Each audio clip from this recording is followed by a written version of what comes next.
현재의 달러 시스템과 화폐 시스템은 과거와는 다른 새로운 시대에 진입했으며 기존의 경제 법칙이 더 이상 작동하지 않는 이상한 나라와 같은 상황에 놓여 있다고 설명합니다. 특히 비트코인을 이러한 시스템의 유일한 대안으로 제시하고 있습니다.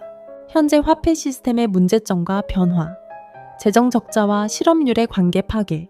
과거에는 실업률이 낮으면 재정 적자가 줄어드는 상관관계가 있었지만 2017년 이후부터는 실업률이 계속 줄어들음에도 불구하고 GDP 대비 재정 적자 비율이 6%에서 7%까지 폭발적으로 증가하는 현상이 나타났습니다.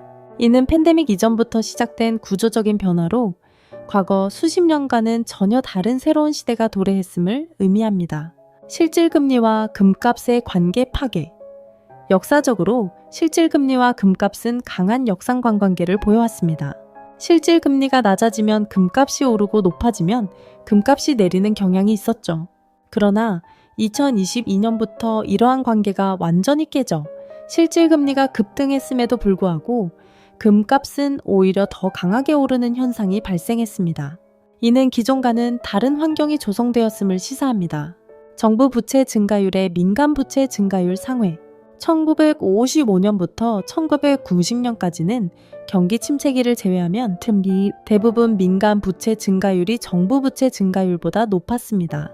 하지만 2008년 글로벌 금융위기 이후 특히 최근 몇 년간은 정부 부채 증가율이 민간 부채 증가율보다 지속적으로 높게 유지되고 있습니다.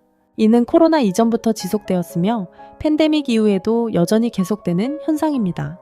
과거에는 연방정부 부채가 자가 금리 인상을 통해 민간 신용 팽창을 효과적으로 조절할 수 있었으나 이제는 신용 창출의 중심이 민간에서 정부로 옮겨가면서 이러한 통제 수단이 약화되었습니다. 연준의 통제력 약화 및 브레이크 고장난 기차에 비유하고 있습니다. 현재 연방정부 부채는 GDP의 100%를 넘는 수준이며 연준이 금리를 올리면 민간 부문의 신용 팽창을 억제하기보다 정부의 재정 적자가 훨씬 더 빨리 불어나게 됩니다. 이는 시스템의 제동장치가 사라졌다는 것을 의미하며 이를 아무도 이 기차를 멈출 수 없다는 말로 비유합니다. 브레이크가 없거나 완전히 망가진 상태이기 때문입니다. 정권 교체 등 어떤 외부적 요인으로도 이 재정적자 증가 추세를 멈출 수 없을 것이라고 예측합니다. 이자 비용 부담의 증가. 지난 40년간 부채는 증가했지만 구조적으로 금리가 계속 하락했기 때문에 이자 비용은 관리 가능한 수준이었습니다. 그러나 이제 금리는 바닥에 닿았고 더 이상 구조적으로 하락하지 않거나 오히려 오르고 있으며 부채는 1940년대 이후 가장 높은 수준입니다.